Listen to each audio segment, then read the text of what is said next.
विद्यार्थियों, आज मैं आप लोगों को कक्षा 9 विज्ञान में जो आपकी पाठ्यपुस्तक चल रही है उसमें जो बायोलॉजी जीव विज्ञान का पोर्शन है, जीवन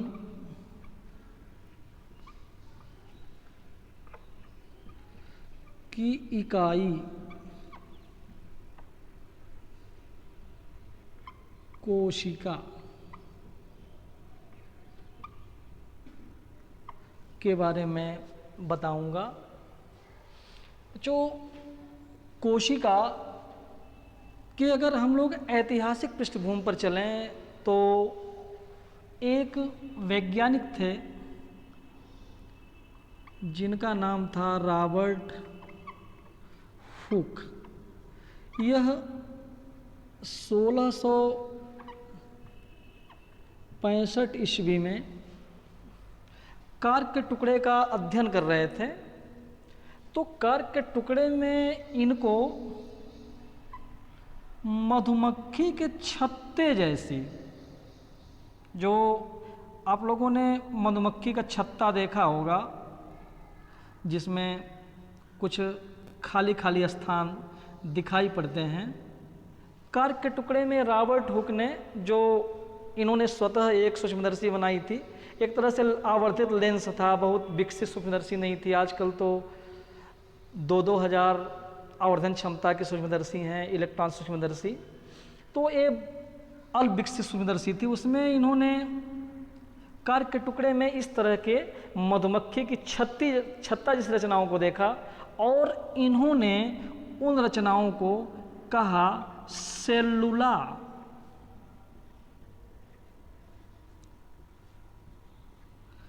ये जो सेलुला शब्द है ग्रीक लैंग्वेज का, इस सेलुला का अंग्रेजी में जो अर्थ है वो है खाली, बिल्कुल एक तरह से आप कह दीजिए कंपार्टमेंट।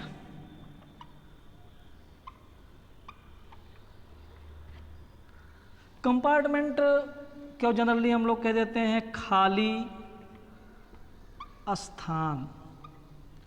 यही सेलुला शब्द कालांतर में खाली स्थान जो था या खाली कक्ष जो था, इसी सेलुला शब्द से क्या बना, सेल।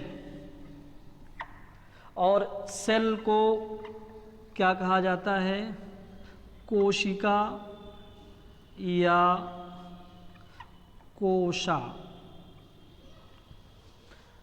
विद्यार्थियों, वास्तव में रॉबर्ट हुक ने जो ये देखा था, ये जो खाली कक्ष दिखाई पड़ रहे थे, खाली स्थान दिखाई पड़ रहा था, यह वास्तव में जो ये संरचनाएं थी, यह कोशिका की कोशिका भित्ति थी।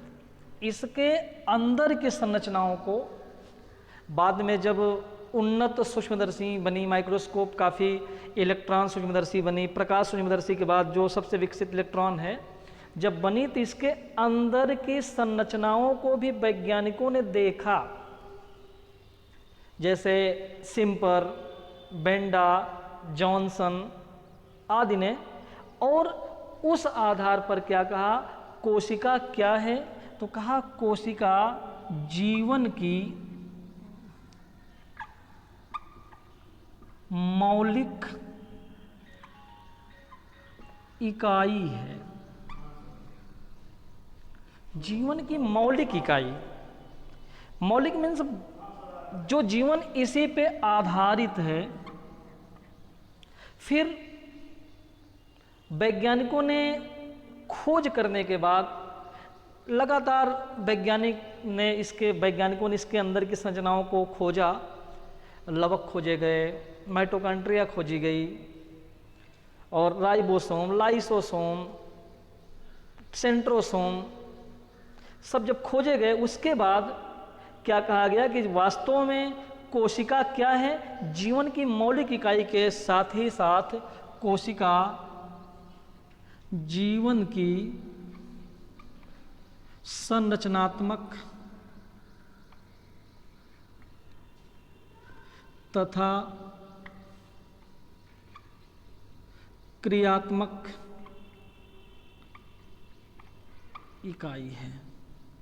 बच्चों, इसका मतलब यह है कि जीव शरीर की जो संरचना है वह मूलतः कोशिका से है। जिस प्रकार से जिस कक्ष में आप बैठे हैं, जिस कमरे में बैठे हैं, इस कमरे में जो कमरे का निर्माण है ईंटों से हुआ है, उसी प्रकार से जीव शरीर का निर्माण कोशिका से हुआ है। इसीलिए कोशिका क्या है? जीवन की मौलिक इकाई है।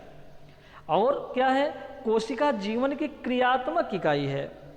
अर्थात बच्चों, जो जीवन है, आप लोग जानते हैं कि सजीव ढेर सारी जैविक क्रियाएं करता है, जैसे श्वसन, पाचन, उत्सर्जन आदि। ये जैविक क्रियाएं वास्तव में मूलतः एक तरह से कोशिका के अंदर ही संपन्न होती हैं। इसीलिए क्या कहा गया कि कोशिका जीवन की संरचनात्मक तथा क्रियात्मक इकाई है।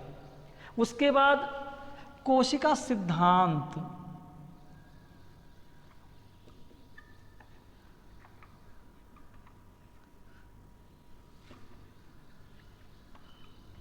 Cell theory. बच्चों, दो वैज्ञानिक, एक स्लीडन तथा दूसरे स्वान, इन दोनों लोगों ने मिलकर के कोशिका सिद्धांत का प्रतिपादन किया और यह बताया कि वास्तव में कोशिका जीवन की संरचनात्मक तथा क्रियात्मक इकाई है। किसी भी जीव का निर्माण पूर्ववर्ती कोशिका से ही हो सकता है। बिरको, इसका मतलब यह हुआ कि बिना किसी पूर्ववर्ती कोशिका के किसी कोशिका का निर्माण नहीं हो सकता। और इस प्रकार से श्रीडन और स्वान ने कोशिका सिद्धांत को दिया। अब विद्यार्थियों, जब रॉबर्ट ब्राउन ने केंद्रक की खोज, आरएनए उसके अंदर खोजा गया, राइबोसोम पैलेट के द्वारा खोजा गया, डिड्यूब ने लाइसोसोम को खोजा, माइटोकॉन्ड्रिया बेंडा के द्वारा खोजी गई। जब ये कोशिकांग, कोशिका के अंदर के अंगक खोज लिए गए, तब वैज्ञानिकों ने कहा कि कोशिकाएं मूलभूत रूप से दो प्रकार की होती हैं। मूलतः अर्थात कोशिकाओं के प्रकार,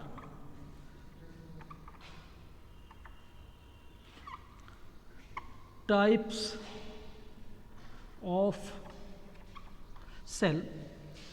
कोशिकाएं दो प्रकार की होती हैं। नंबर एक,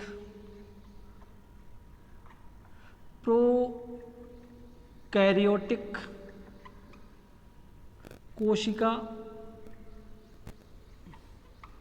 और नंबर दो, यूकैरियोटिक कोशिका।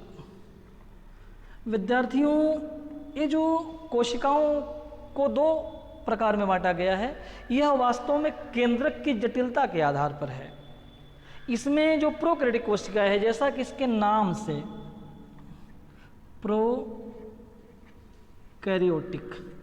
दो शब्दों से मिलकर बना है। प्रो मीन्स प्रिमिटिव, और इस प्रिमिटिव का अर्थ है आद्य, और कैरियन, कैरियन मीन्स होता है न्यूक्लियस, और न्यूक्लियस का अर्थ है केंद्रक। अर्थात ऐसी कोशिकाएं जिनमें केंद्रक बहुत अविकसित है। एक तरह से केंद्रक का निर्माण ठीक ढंग से हुआ ही नहीं है, जो केंद्रक जाल, केंद्रिका, केंद्रक कला आदि बनी ही नहीं है। और जो दूसरा प्रकार है वह यूकैरियोटिक, यूकैरियोटिक कोशिका। इसका बच्चों केंद्रक जटिल होता है। यूकैरियोटिक को अगर हम लोग थोड़ा सा इसको भी डिटेल करें तो यू का मतलब है ट्रू, थोड़ा सा इसको